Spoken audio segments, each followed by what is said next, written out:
السلام عليكم ورحمة الله وبركاته. إن الحمد لله نحمده ونستعينه ونستغفره ونؤمن به ونتوكل عليه ونعوذ بالله من شرور أنفسنا ومن سيئات أعمالنا. من يهده الله فلا مضل له ومن يضلل فلا هادي له، وأشهد أن لا إله إلا الله وأشهد أن محمدا عبده ورسوله. أما بعد، فإن خير الحديث كتاب الله وخير الهدي هدي محمد صلى الله عليه وسلم، وشر الأمور محدثاتها وكل محدثة بدعة وكل بدعة ضلالة وكل ضلالة في النار.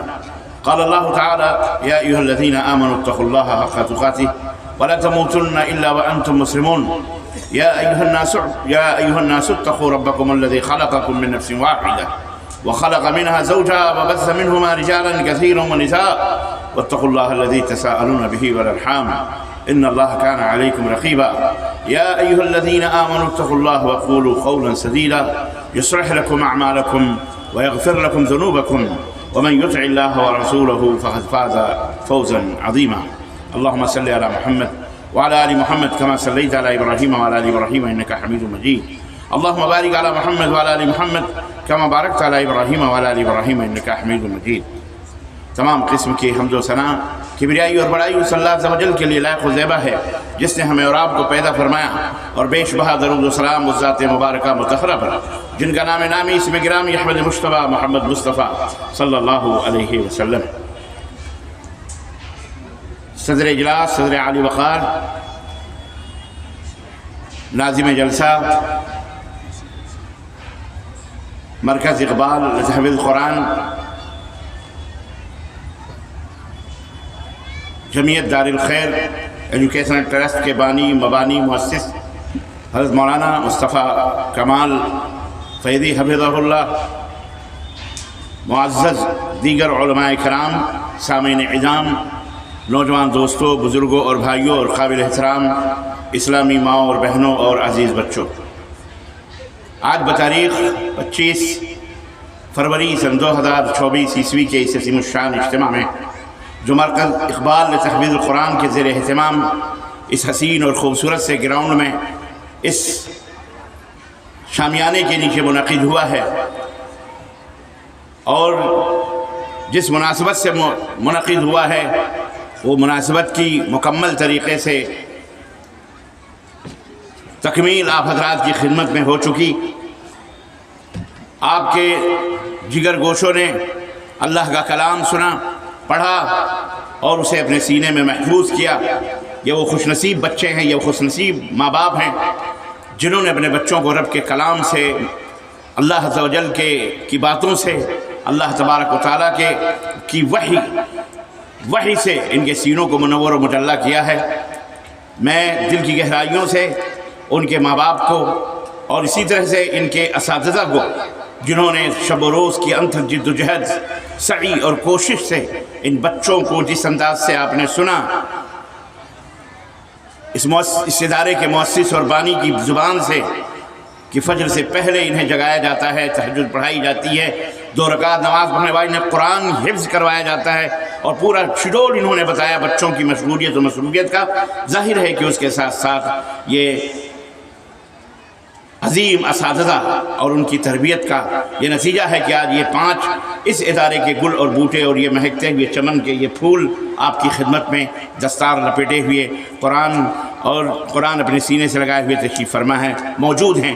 آئیے دل کی گہرائیوں سے ان کے ماں باپ کو بھی ہم سلام کریں اور اساتذہ کو بھی سلام کریں، اور اس ادارے کے بانی مبانی حضرت مولانا مصطفیٰ کمال فیضی حفظہ اللہ کی جدوجہد اور شب و روز کی انتک محنتوں کا یہ ثمرہ ہے کہ آج یقیناً ہم آپ کے سامنے وہ تمام پھل اور پھول اور گل اور بوٹے دیکھ رہے ہیں. اللہ عز و جل سے دل کی گہرائیوں کے ساتھ یہ دعا کریں کہ بار الہ اس چمن علم کو، اس علمی قلعے کو تعدیر اور قیامت تک اسے ہرا بھرا رکھے، سرسبز و شاداب رکھے، اور اللہ تعالیٰ اسے آباد رکھے، شاداب رکھے. آمین یا رب العالمین. دوستوں اور بھائیوں، تقریریں بہت سنی آپ نے. آج میں جو سوچ کے آیا تھا، یہ تمام منظر اور یہ خوبصورت اور حسین یہ تمام سب جو ہوا ہے، جو کارروائی ہوئی ہے، اسے دیکھ کر کچھ باتیں میرے دماغ میں الگ سے آئی ہیں جنہیں میں آپ کی خدمت میں رکھنا چاہتا ہوں. آج آپ نے سنا کہ آپ ان کے والدین کی دنیا میں ان کے والد کی کو شال پوشی ہو رہی ہے، آخرت میں انشاءاللہ ماں باپ کے سروں پر تاج پوشی ہوگی، اور وہ بھی جنت کے تاج اللہ رب العزت رکھے گا۔ یہاں پر میں ایک بات، اسے اضلاع مذاق ہی کہہ لیں یا کچھ بھی کہہ لیں، لیکن ایک یاد دہانی کے طور پر بانی ادارہ حضرت مولانا مصطفیٰ کمال فیضی حفظہ اللہ سے میں درخواست کروں گا اور یہ کہوں گا، اور مجھے حق ہے اس وقت یہ کہنے کا کہ شاید تھوڑی سی توجہ کی کمی ہوئی ہے یا ذہن میں وہ بات ہو اور وہ کہہ نہ سکے ہوں۔ میں یہ کہنا چاہوں گا کہ ان ننھے منھے بچوں کی تربیت میں صرف باپ کا ہی حصہ نہیں ہے، بلکہ باپ سے کہیں زیادہ گھر میں بیٹھی ہوئی ان کی ماؤں کا حصہ ہے۔ آپ نے ان کی ماؤں کے لیے کیا تحفہ پیش کیا؟ باپ کو تو بلا کر کے آپ نے شال پیش کیا ہے۔ میری طرف سے درخواست ہے کہ ان کی ماؤں کو آپ، انہیں شال پوشی ہوئی ہے تو ان کی پردہ پوشی، ان کی دوپٹہ پوشی، ان کی چادر پوشی یا ان کی حجاب یا نقاب پوشی ضرور ہونی چاہیے۔ حکم نہیں ہے، یہ درخواست ہے، اور ظاہر ہے کہ ان کے ماں باپ کا معاوضہ ہم اور ہمارے شیخ اور یا آپ کیا دے سکتے ہیں، اساتذہ کیا دے سکتے ہیں، یا اساتذہ کے معاوضے ہم کیا دے سکتے ہیں، ہمارا ادارہ کیا دے سکتا ہے؟ ظاہر ہے کہ اس کا معاوضہ اللہ تبارک تعالیٰ قیامت کے دن کے سروں پر جنت کا تاج رکھ کر کے دے گا انشاءاللہ تبارک تعالیٰ۔ دوسری بات جو میں آپ حضرات کی خدمت میں رکھنا چاہ رہا ہوں، بڑی اہم ہے یہ، اور یہ بہت ضروری ہے، اس کو دماغ میں رکھیے۔ اس دنیا میں تعلیمی ادارے بہت سارے ہیں، بہت سارے، اللہ کرے میں اپنی بات کو مسلسل ان متفرق باتیں ہیں جو اچانک میرے دماغ میں آئی ہیں یہاں اسٹیج پر بیٹھ کر کے، جو منظر دیکھی، جو میں نے باتیں سنی، اللہ کرے وہ محفوظ ہو کر کے میں آپ کی خدمت میں رکھ سکوں۔ زیادہ نہیں، مختصر یہ کہ تعلیم کے لیے بہت سارے ادارے قائم ہیں، لیکن ان تعلیمات کے پیچھے، چاہے وہ دنیاوی تعلیم ہو، دینی تعلیم، میں بالخصوص اس وقت فوکس دینی اداروں کی تعلیمات پہ کروں گا، حفظ کی تعلیم پہ کروں گا۔ ہم میں بہت سارے مسلمان بیٹھے ہوئے ہیں، آج یہ مزاج بنا ہوا ہے کہ ہم اپنے بچوں کو حفظ کرواتے ہیں۔ کیوں کروائیں؟ کچھ تو ایسے بھی ہیں مسلمان جو کہتے ہیں حافظ بنے گا تو حافظ جی کہلایا جائے گا، حافظ بنے گا کیا کرے گا، ایک مسجد کا امام بن جائے گا، حفظ کرے گا کہیں جو ہے کیا کہتے ہیں کہیں مدرس بن جائے گا، اس کے علاوہ میرا بچہ کر کیا سکتا ہے؟ عالم بنے گا وہی امام بن جائے گا یا تقریر کرنے والا بن جائے گا یا کہیں نوکری، میرا بچہ کیا کرے گا، کیا کمائے گا، کیا کما کے لائے گا؟ عموماً دماغوں کے اندر یہی بیٹھا ہوا ہے۔ تقریباً 90 سے لے کے 95% مسلمانوں کے دماغ میں یہ بات بیٹھی ہوئی ہے کہ میں اپنے بچے کو دینی تعلیم کیوں دلاؤں، حفظ کیوں کرواؤں، کیونکہ اس سے ہمارے بچے کو کوئی روزی روٹی معاش کا کوئی انتظام نہیں ہے، نہ وہ کما سکتا ہے، نہ وہ الحمدللہ نہ وہ کچھ روزی روٹی لا سکتا ہے، نہ پیسہ لا سکتا ہے، تو ہم اسے حفظ کیوں کرائیں؟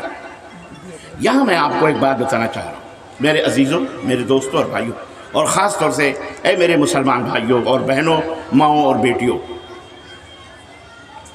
تعلیم کوئی بھی ہو، شکشا کوئی بھی ہو، سب سے پہلے بنیادی طور پر اس کے لیے ضروری ہے کہ آپ کی نیت خالص ہونی چاہیے۔ نیت خالص ہونے کا مطلب کیا ہے؟ نیت خالص ہونے کا مطلب یہ ہے کہ تعلیم ہم اس لیے حاصل کریں تاکہ ہمارا اللہ ہم سے راضی اور خوش ہو جائے، یہ نیت ہونی چاہیے۔ ایک تنکا بھی، ایک کتاب بھی اگر ہم کہیں اٹھا رہے ہیں، دے رہے ہیں، یہ نیت ہو کہ اس سے ہمارا اللہ راضی ہو جائے، کیونکہ ایک مومن کی زندگی، اللہ نے خود قرآن میں فرمایا نا، ان صلاتی و نسکی و محیایا و مماتی للہ رب العالمین۔ ایک مومن کی زندگی یہ ہے کہ وہ اپنی زبان سے کہے کہ میری نماز، ان صلاتی و نسکی، اور میری قربانیاں، چاہے جس کی قربانیاں ہو، چاہے جیسی قربانیاں ہو، میری نماز، میری قربانیاں، میری عبادتیں، میرا مرنا، میرا جینا، یہ سب کچھ للہ رب العالمین، اللہ رب العالمین کے لیے۔ یہ سب سے پہلی چیز ہے کسی عالم کے یا حافظ یا کسی ڈاکٹر یا کسی انجینئر کسی کے لیے کہ اپنی نیت کو خالص کرے، نمبر 1۔ نمبر 2 یعنی اللہ کی رضا اور خوشنودی ہو، اور نمبر دو یہ کہ علم کا حاصل کرنا اس لیے نہیں ضروری ہے کہ آپ کسی نوکری یا کسی کے نوکر یا غلام بن جائیں. علم اس لیے نہیں حاصل کیا جاتا ہے، تربیت اس لیے نہیں کی جاتی ہے کہ آپ نوکر بنیں، غلام بنیں اور آپ چند ٹکوں کے لیے کسی کے ہاں سروس کریں، یا آپ کا بیٹا کہیں جا کے سروس کرے چند پیسے پائیں. علم اس لیے نہیں حاصل کیا جاتا. علم کے حاصل کرنے کا مقصد جیسا کہ میں نے بتایا، ایک تو اللہ کی رضا اور خوشنودی ہے، اور دوسرے یہ ہے کہ جس کو اللہ تبارک تعالیٰ نے قرآن کریم میں اپنے نبی کا فریضہ بتاتے ہوئے ارشاد فرمایا کہ لقد من اللہ علی المؤمنین اذ بعث فیہم رسولا من انفسہم یتلو علیہم آیاتہ ویزکیہم ویعلمہم الکتاب والحکمہ وان کانوا من قبل لفی ضلال مبین. کہ اللہ نے یہ احسان کیا ہے مسلمانوں مومنوں پر کہ انہی میں سے ایک رسول کو بھیجا، انہی میں سے یعنی انسان مومنوں میں سے اللہ نے ایک رسول بنا کر کے محمد الرسول اللہ صلی اللہ علیہ وسلم کو بھیجا اس دنیا میں. یہ اللہ کا احسان ہے. ان کا فریضہ کیا ہے؟ وہ کیا کرنے کے لیے آئے؟ اللہ نے فرمایا ان کا منصب، ان کا فریضہ، ان کا کام کیا ہے؟ یتلو علیہم آیاتہ، انہیں قرآن پڑھ پڑھ کر کے سناتے ہیں. ابھی میں بتاتا ہوں قرآن کے بارے میں. قرآن پڑھ پڑھ کے سناتے ہیں. وَيُزَكِّيهِمْ، اور انہیں صاف اور ستھرا پاک و صاف کرتے ہیں. ایک ایک لفظ جو قرآن کا ہے نا، یہ اپنے اندر ایک سمندر رکھتا ہے. سمندر، اس کے سمجھنے کے لیے بھی سمندروں جیسا دماغ چاہیے، وسعتیں چاہیے، خاموشیاں چاہیے، گہرائی اور گہرائی چاہیے. ایک ایک لفظ اللہ رب العزت نے قرآن میں جو ذکر فرمائے کوئی معمولی چیز نہیں ہے. یہ ساری کائنات کے بنانے والے کی بات ہے، اس کا کلام ہے. یہ کلام الملوک، ملوک الکلام. بادشاہ کی گفتگو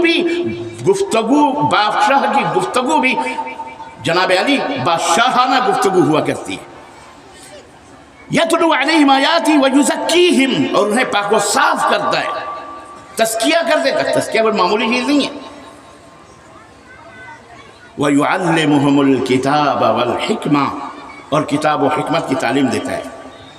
یہ منصب نبوت ہے، یہ نبوت کا مقام ہے، رتبہ ہے، عہدہ ہے، یہ ذمہ داری ہے.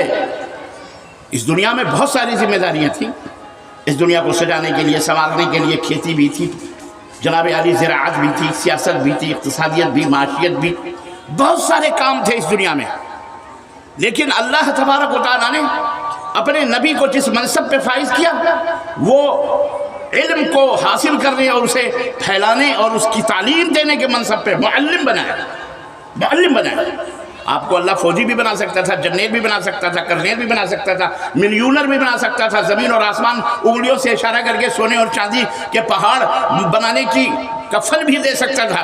اللہ جو چاہتا تھا اپنے نبی کو دے سکتا تھا. جس منصب پہ بادشاہ بنا سکتا تھا، جس نے داؤد کو بادشاہ بنایا، جس نے حضرت سلیمان کو بادشاہ بنا سکتا تھا، اس منصب پہ فائز کر سکتا تھا. لیکن اللہ نے محمد الرسول اللہ صلی اللہ علیہ وسلم کو کس مقام پہ رکھا؟ معلم. اور وہ معلم کس چیز کے تھے؟ کتاب کے، اللہ کی کتاب کے. اور اللہ نے جو ان کے سینے میں حکمتیں رکھی تھی، دانائیاں رکھی تھی، قوم کی فلاح اور بہبود، انسانیت کی معراج، انسانیت کی ترقی، جو اللہ کو پہنچانے والی، دنیا کو امن و سلامتی کا پیغام دینے والی حکمتیں، طریقے، وہ تمام سب چیزیں تھیں جو اللہ نے اپنے نبی کو بخشی تھیں اور وہ امت کو سکھا رہے تھے. یعلم الکتاب والحکمہ وَإِن كَانُوا مِن قَبْلُ لَفِي ضَلَالٍ مُبِينٍ. بھلے انسان سے پہلے گمراہیوں میں. یہ تھا تعلیم کا مقصد، کہ بھٹکی ہوئی انسانیت کو راہ ہدایت دینا. حیوان اور جانوروں کی زندگی گزارنے والوں کو انسانیت کی معراج کے اوپر فائز کرنا. یہ تھا جو اپنے بچیوں کو زندہ درگور کرتے تھے، ان کو انسانیت کی، عورت کی قدر و قیمت بتانا. جو آپس میں 40 سال تک تلواریں اگر کسی کے خلاف نکل جاتی تھی تو میان میں اس وقت تک نہیں آتی تھی جبکہ وہ اپنے خون کا بدلہ اس تلوار کی پیاس کو، خون سے اس کی پیاس کو بجھا نہیں لیتے تھے. اس تلوار کو نیام میں لانے کی تعلیم تھی، یہ ہنر تھا، یہ فن تھا. محمد الرسول اللہ صلی اللہ علیہ وسلم کی اس تعلیم کی برکت سے. تو اس تعلیم کو معمولی نہ سمجھا جائے، اس تعلیم کو معمولی نہ سمجھا جائے. یہ تعلیم بہت اہم تعلیم ہے. اللہ تبارک و تعالیٰ نے اپنے نبی کو سب کچھ دے سکتے، لیکن یہ علم جو ہے نا، یہ علم، یہ قرآن، یہ علم کی چابی ہے. چابی ہے. ایک انسان، ایک پروفیسر، میں حالانکہ میں حوالے نہیں دیا کرتا کسی غیر مسلم کے، کافر کے، جہاں میرے رب کا کلام ہو اور جہاں میرے نبی کا فرمان ہو، وہاں ہیرو غیرو نتھو خیرو ان کے کلاموں کے تائید کی ضرورت نہیں ہے، نہ ان کے اس کی تائید کی وہ کہیں کہ ہاں یہ بھی ہے، ہمیں اس کی ضرورت نہیں ہے، کیونکہ ہم تو بھلے فقیر ہیں، غریب ہیں، ہم بھلے مسکین ہیں، محتاج ہیں، لیکن ہم جس کی عبادت کرتے ہیں وہ ملک الملوک ہے، وہ مالک الملک ہے، وہ بادشاہ ہے، ہم اس کے سامنے سجدہ کرتے ہیں، ہم اپنی نسبت اس کی طرف کرتے ہیں، میاں یہی ہمارے لیے سب سے بڑی سرفرازی کی بات ہے اور عزت و عظمت کی بات ہے، اس کی طرف ہماری نسبت ہے۔ کوئی ایم پی کا، ایم ایل اے کا کونسلر کی اٹیچی لے کے چلتا ہے تو اس کے پیر زمین پہ نہیں پڑتے، بڑا فخر، بڑے ناز سے، ایم پی تو سر جھکا کے چلتا ہے، پی اے تو اس کا سب کچھ کھا پی کے چلتا ہے، غلام بڑے فخر سے چلتا ہے۔ جب دنیا کے انسانوں کی یہ حال، تو وہ جو ساری کائنات کا بنانے والا، ہم اس کی طرف اپنی نسبت کرتے ہیں، اس لیے ہمیں کبھی وہ بھی نہیں ہونا چاہیے، پست ہمت بھی نہیں ہونا چاہیے۔ الحمدللہ۔ غرض میں کہہ یہ رہا تھا کہ اس انگریز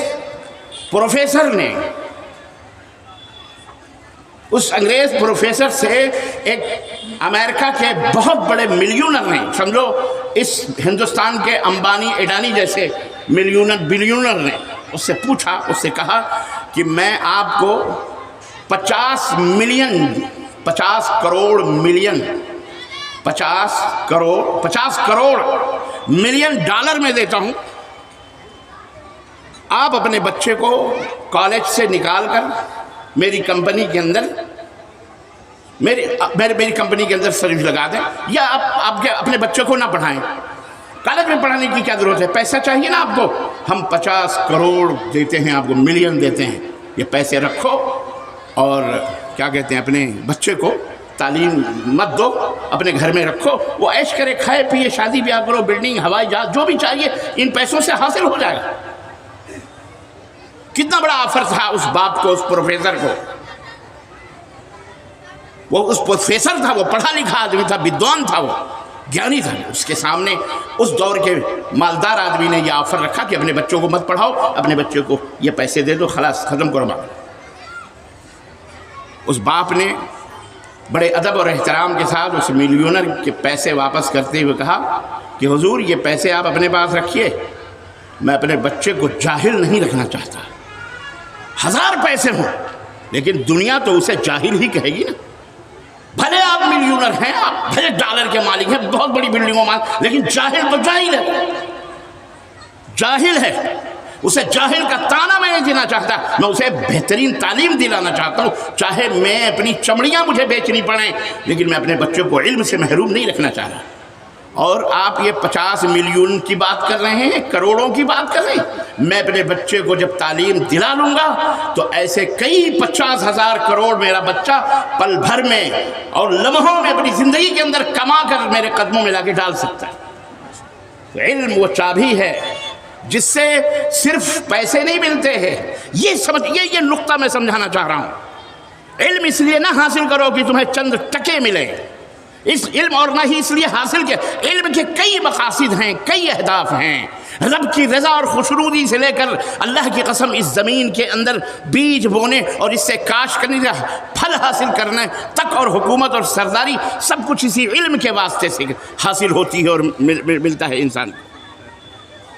تو علم اس لیے حاصل کریں، آپ علم اس لیے حاصل کریں، اپنے بچوں کو کرائیں کہ جہاں پر پیسے تو ایک الگ چیز ہے، پیسہ ویسا، یہ میں ایک اور بات میں آپ کو مثال کے ذریعے سمجھانا چاہ رہا ہوں۔ آپ یہاں زراعت کے پیشہ کے لوگ ہیں، کھیتی باڑی کرتے ہیں، اس لیے میں قریب سے کھیتی ہی کی مثال دے کر کے آپ کو سمجھانا چاہتا ہوں۔ گندم کی کھیتی ہوتی ہے، مکہ کی کھیتی ہوتی ہے، یہاں پہ آپ کرتے ہیں، اس کا مقصد کیا ہے کھیتی کرنے کا؟ محنت کرتے ہیں، آپ خود جوتتے ہیں، کھاد ڈالتے ہیں، شب و روز اس میں بیج ڈالتے ہیں، اس میں پانی دیتے ہیں، گیہوں کا کھیت یا دھان یا چاول اتنا بڑا ہو جاتا ہے، پھر پکتا ہے۔ آپ یہ محنتیں کیوں کرتے ہیں؟ مقصد کیا ہے آپ کا؟ اس کے پیچھے راز کیا ہے؟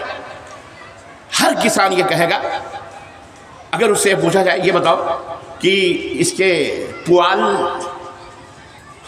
پوال حاصل کرنا آپ کا مقصد ہے؟ پوال سمجھتے ہیں؟ سمجھ رہے ہیں نا؟ پوال یہ پوال حاصل کرنے کے لیے آپ نے کھیت بویا ہوا ہے؟ تو آپ ہنسیں گے بیوقوف آدمی، اتنی محنت میں پوال حاصل کرنے کے لیے کر رہا ہوں۔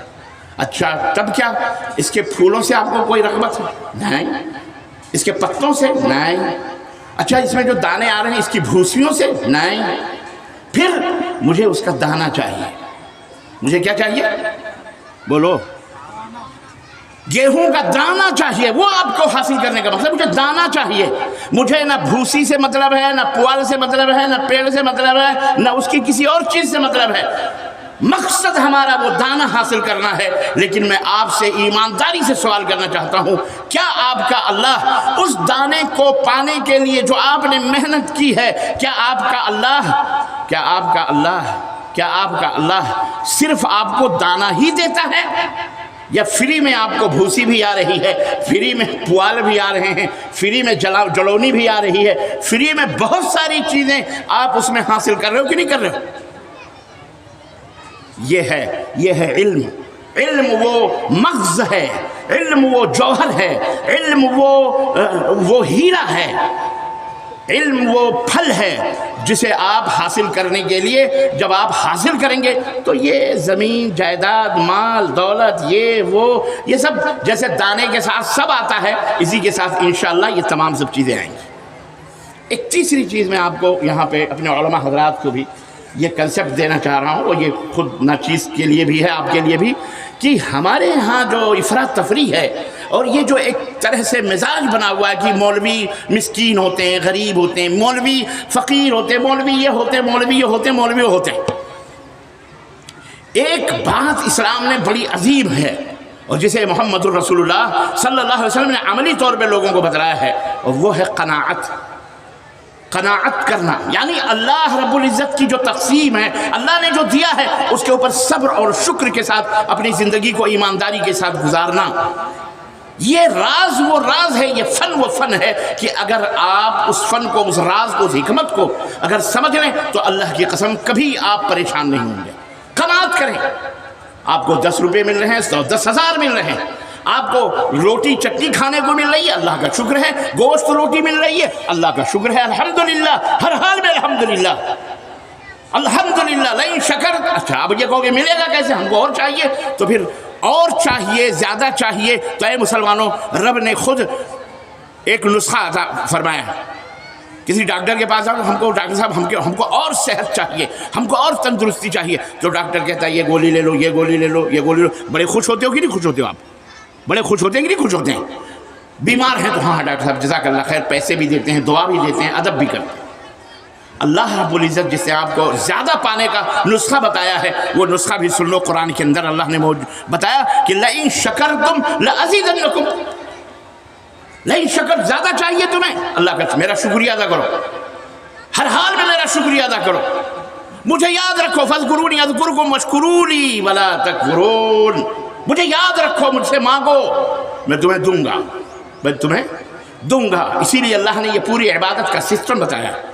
تو علم حاصل کرنا یہ اصل قیمت ہے، جوہر ہے، اور اس کے پیچھے انشاءاللہ تعالیٰ یہ تمام سب چیزیں آ جائیں گی۔ تیسری اور شاید آخری بات ہو، یا اگر آ گئی کوئی بات دماغ میں تو میں بتاؤں گا، ہمارے فاضل گرامی قدر ڈاکٹر جابر صاحب نے ایک بات کہی، اس وقت وہ بات میرے دماغ میں آئی، اور یہ بہت بڑا کنفیوژن ہے، یہ بہت بڑا شبہ ہے۔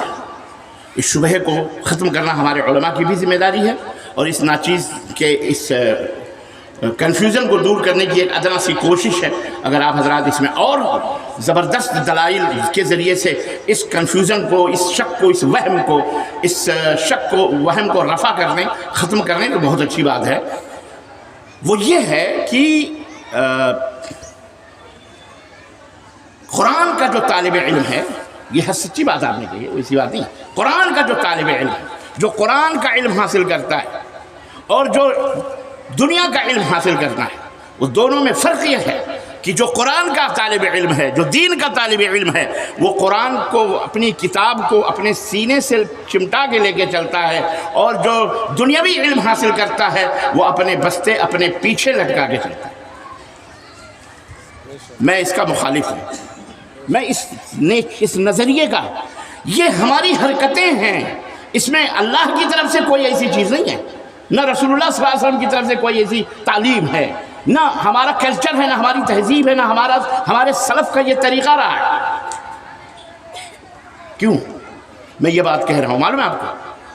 علم ہے، اسے جو حاصل کر لے وہی سکندر ہے۔ علم نہ مسلم ہے نہ غیر مسلم، علم نہ یہودی ہے نہ نصرانی ہے، علم نہ ہندو ہے نہ زردشت ہے نہ بدھسٹ ہے نہ اور کوئی ہے، علم ہے، اسے جو حاصل کرے گا وہ ترقی کرے گا۔ اور یہ علم صرف، اور یہاں یہ بات سمجھنے کی ہے، کہ علم جو ہے، سارا علم ان کے اوپر اجارہ داری، ان کے اوپر حق مسلمانوں کا ہے۔ مسلمانوں کا یہ کی ذمہ داری ہے کہ اس علم کو حاصل کریں، اور جب تک مسلمان اسے حاصل کرتے رہے، اس دنیا کے امام تھے، قائد تھے، رہنما تھے، آسمانوں میں انہوں نے جہاز بنا کے اڑائے، زمینوں پہ انہوں نے گاڑیاں دوڑائی ہیں، انہوں نے بڑے بڑے فائٹر جہاز بھی بنائے، مسلمانوں نے یہ کام کیے، مسلمانوں نے گھڑیاں بنائی، مسلمانوں نے آپ کو جینے کا سلیقہ دیا پوری دنیا کو، جب تک مسلمان اس علم کو حاصل کرتے رہے۔ لیکن جب مسلمانوں نے اپنے آپ کو ایک دائرے تک محدود کر لیا، اور قرآن کے ایک خاص ذہن سے، پتہ نہیں وہ ذہنیت کہاں سے آئی، اور سوچ لیا کہ اس کا مطلب ہی یہی ہے، بس وہیں وہ فیل ہو گئے، اور وہیں وہ نیچے گر گئے، وہیں سے وہ ذلیل ہو گئے۔ اور وہ کیا تھا جس کو کہا گیا کہ قرآن کا علم حاصل کرو، خیرکم من تعلم القرآن وعلمہ، تم سے سب سے بہترین انسان وہ ہے جو قرآن کو سیکھے اور سکھائے۔ اس کا مفہوم ہم نے رکھا، حفظ کراؤ، ٹوپی پہناؤ، پگڑے باندھو، نماز کا مصلی، یہی ہم نے دائرہ، یہ ہماری تنگ نظری اور ہماری چھوٹی سی ذہنیت کا یہ نتیجہ ہے۔ اس کا مطلب یہ ہے کہ یہ غلط ہے۔ قرآن اپنے اندر سارے علوم رکھتا ہے، قرآن کے اندر سائنس بھی ہے، قرآن کے اندر جغرافی بھی ہے، قرآن کے اندر اتہاس بھی ہے، قرآن کے اندر عبادت بھی ہے، قرآن کے اندر عبادت کے طور طریقے مختصر بتائے گئے، رب کو راضی کرنا، انسانیت کو کیسے چلانا، ملک گیری، ملک کو حاصل کرنا، عدل اور انصاف اور ظلم کو مٹانا، عدل اور انصاف کو قائم کرنا، سارے علوم قرآن کے اندر ہیں۔ تو جب یہ رسول نے فرمایا کہ خیرکم من تعلم القرآن وعلمہ، تم میں سب سے بہترین آدمی وہ ہے جو قرآن کو سیکھے اور سکھلائے، تو آپ نے کہاں سے یہ مطلب نکال لیا کہ صرف ان بچوں کو حفظ کروا کر کے ہم انہیں پوری دنیا کے اندر خیر کی سرٹیفکیٹ دے سکتے ہیں؟ صرف قرآن رٹنے سے آپ کو خیر ثواب تو مل سکتا ہے ایک حرف پر، میں اس کا قائل ہوں، میرے نبی نے فرمایا ہے، لیکن اس کے علاوہ جو نعمتیں ہیں اللہ کی، وہ نعمتوں سے آپ اس وقت تک نہیں فیض یاب ہو سکتے جب تک قرآن پڑھ کر اس کے معنی اور مفہوم کو سمجھ کر اور اس کے مطابق اس دنیا کی تعمیر نہیں کریں گے، تب تک آپ کامیاب ہو سکتے۔ بولو، میری بات سمجھ میں آئی؟ واضح ہے نا شیخ؟ ہاں، غلط تو نہیں بول رہا ہوں میں؟ تقسیم ہی غلط ہے۔ خیرکم من تعلم القرآن، میں نے رات کو ایک اشارہ کیا تھا، وقت نہیں تھا، میں نے تفصیلات ہی بیان کی۔ اللہ نے آدم کو سجدہ کروایا، آدم کا فرشتوں کے ذریعے سے، اور کیا فرمایا؟ علم تو فرشتوں کو بھی تھا۔ اللہ نے اپنی وحدانیت کا، اپنی عبادت کا، اپنے تسبیحات کا، اپنے تکبیرات کا، سجدوں کا، سب کچھ کا، نبی فرماتے ہیں زمین کے اندر ایک بالشت کیا، 1 انچ بھی زمین کے اندر جگہ خالی نہیں ہے جہاں کوئی نہ کوئی فرشتہ رکوع نہ کر رہا ہو، سجدہ نہ کر رہا ہو، رب کی تسبیح اور رب کے ذکر میں مصروف نہ ہو۔ روئے زمین، یہ زمین جہاں آپ بیٹھے ہیں، یہاں فرشتے رب کی عبادت، ذکر اور اذکار کے اندر مصروف ہیں۔ رب نے اپنا سب کچھ ان کو بتایا تھا، لیکن آدم کو کیا ہنر دے دیا، کہا چلو سجدہ کرو تم سب۔ یہ ہے سمجھنے کی بات۔ وَعَلَّمَ آدَمَ الْأَسْمَاءَ كُلَّهَا، آدم الاسماء میں صرف قرآن ہے یا اللہ کا کلام ہے، وضو کا طریقہ ہے، رب کی بندگی ہے، رب کا سجدہ ہی کرنا ہے، بس یہی تھا، یہی اسماء ہے نہ۔ مولانا حضرات بیٹھے ہیں، توجہ چاہوں گا، میں اپنی بات لمبی نہیں کروں گا، یہاں میں آپ حضرات کے اوپر چھوڑوں گا کہ آپ اس کو اور تشریحات کر کے امت تک اس کو پہنچائیں، اور ادارے کے جو ذمہ دار ہیں اس نقطے کو سمجھیں کہ رب نے حضرت آدم کا سجدہ فرشتوں کو کروایا، اس کا مطلب یہ ہے کہ وہ علم جو فرشتوں کو ملا تھا اس سے کہیں زیادہ علم اللہ نے حضرت آدم کو عطا فرمایا، اور پھر عرضهم على الملائكة فقال أنبئهم بأسمائهم فلما أنبأهم قال ألم أقل لكم إني أعلم غيب السماوات والأرض وأعلم ما تبدون وما تكتمون. میں نے تم کو کہا تھا نا کہ تم نے مخالفت کی، لیکن میں سب کچھ جانتا ہوں. میں نے آدم کو سکھا دیا ہے، آدم کو سکھایا، آدم نے سب اسما جان گئے. آج ہمیں تو اپنے گھر کے پڑوسیوں کے نام نہیں معلوم ہیں، دنیا کے اسما کا ہم کو کیا پتا، ناموں کا کیا پتا. یہ پیڑ، یہ پودے، یہ گھاس جس کے اوپر آپ بیٹھے ہیں، بہت سارے بیٹھے ہوئے لوگ، اگر ہم یہیں بیٹھے ہوئے لوگوں سے پوچھ لیں اس کا کیا نام ہے تو کہیں گے اس کا نام پتہ نہیں، کچھ ہمارے ہاں پتہ نہیں کیا کہتے ہیں. یہیں پر صرف آپ بہت ساری اللہ کی مخلوق ہیں کہ اگر آپ سے پوچھا جائے آپ کو نہیں پتہ ہے، لیکن ایک سائنسداں بتائے گا، ایک کیا کہتے ہیں، ایک جلوی والا بتائے گا، یعنی دنیاوی علوم ہے. تو اس میں کہنے کا مطلب یہ ہے کہ ہمارے ادارے صرف قرآن و حدیث تک محدود نہ رہیں، بلکہ ہمارے اپنے بچوں کو، ابھی ایک اور بات رہ گئی وہ میں بتاتا ہوں، ہمارے اپنے بچوں کو کیا کریں. بدنصیبی ہے مولانا کمال صاحب ہماری، اور بدنصیبی نہیں ہے، ہماری خوش قسمتی ہے. علماء حضرات آپ کی خوش نصیبی ہے، رب کعبہ کی قسم ہے کہ اللہ کے بندوں نے آپ سے امیدیں وابستہ رکھی ہیں. آپ کمزور ہونے کے باوجود، چندہ مانگنے کے باوجود، بدنام ہونے کے باوجود، یہ عوام آپ کی طرف نظریں چکچکی لگا کے مسکین بھری نظروں سے دیکھ رہی ہے، اور آپ کے اوپر اعتبار کر رہی ہے کہ یہی چراغ جلیں گے تو روشنی ہوگی. ورنہ اس دنیا میں کوئی تعلیم، کوئی ڈاکٹر، کوئی انجینئر ایسا نہیں ہے جس کے کھڑے ہونے سے ہمیں کوئی ترقی مل سکتی ہے، ہمیں عزت مل سکتی ہے. یہ عالم ہی ہیں جنہیں رب نے قرآن کی دولت عطا کی ہے. یہی جب کھڑے ہوں گے، یہی جب سائنس پڑھائیں گے، یہی جب لا پڑھائیں گے، یہی جب میتھ پڑھائیں گے، یہی جب ہمارے بچوں کو جغرافی پڑھائیں گے، یہی ڈاکٹر بنائیں گے، تب جا کر کے ہم اس دنیا کے اندر رفعت و بلندی حاصل کر سکتے ہیں. یہ ہماری خوش نصیبی ہے، یہ بد نصیبی نہیں ہے، یاد رکھو یہ. ورنہ میں آخری بات کہنا چاہ رہا ہوں، لوگ ہم سے کہتے ہیں مدرسہ آپ نے قائم کر لیا، ہاں کیا کروا رہے ہیں؟ حفظ کروا رہے ہیں. اور کیا پڑھا رہے ہیں؟ قرآن حدیث پڑھا رہے ہیں. اچھا اس کا مقصد کیا ہے؟ مقصد یہ ہے کہ بچے دیندار بنیں، نیک بنیں، صالح بنیں. اچھا پھر یہ دنیا کون چلائے گا؟ یہ حکومت کون کرے گا؟ سیاست کون کرے گا؟ کھیتی باڑی کون کرے گا؟ تجارت کون کرے گا؟ معیشت کون سنبھالے گا؟ اقتصادیت کون؟ اکنامک کہاں جائے گی؟ دنیاوی طور پر ہمارا رابطہ، پرائم منسٹر کیسے بنے گا؟ وزیر کیسے بنے گا؟ سی اے کیسے بنے گا؟ لائر کیسے بنے گا؟ بیرسٹر کیسے بنے گا؟ عدالت کیسے چلے گی؟ یہ سب مولویوں سے سوال ہوتا ہے کہ نہیں؟ لیکن کسی یونیورسٹی، کسی کالج کے پروفیسر سے کوئی مائی کا لال یہ سوال نہیں کرتا کہ پروفیسر صاحب آپ نے لا کالج میں بچوں کو لا پڑھایا، میڈیسین پڑھایا، ڈاکٹری پڑھا رہے ہو، ان کو آپ نے حفظ کروایا؟ ان کو آپ نے قرآن و حدیث کی تعلیم دی؟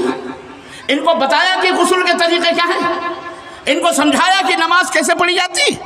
ان کو بتایا کہ وضو کن کن چیزوں سے ٹوٹتا ہے؟ ان کو بتایا کہ اسلام کیسے برباد ہوتا ہے، اسلام دلوں سے کیسے نکلتا ہے؟ ان کو بتلایا کہ توحید کی کتنی قسمیں، ان کو بتلایا کہ شرک کیا ہے، ان کو بتلایا کہ بدعت کیا ہے؟ کسی پروفیسر سے، کسی بھی کالج یونیورسٹی کے ذمہ دار سے کوئی بھی مسلمان بڑا ہو یا چھوٹا، بولو کبھی یہ سوال کرتا ہے؟ بولو آپ بتاؤ نا. آپ کے بھی بچے ڈاکٹر انجینئر ہوں گے، آپ نے جا کے اسکول میں پوچھا کسی سے کہ میرے بچے کو حفظ کروایا کہ نہیں کروایا، نماز کا طریقہ بتایا کہ نہیں بتایا؟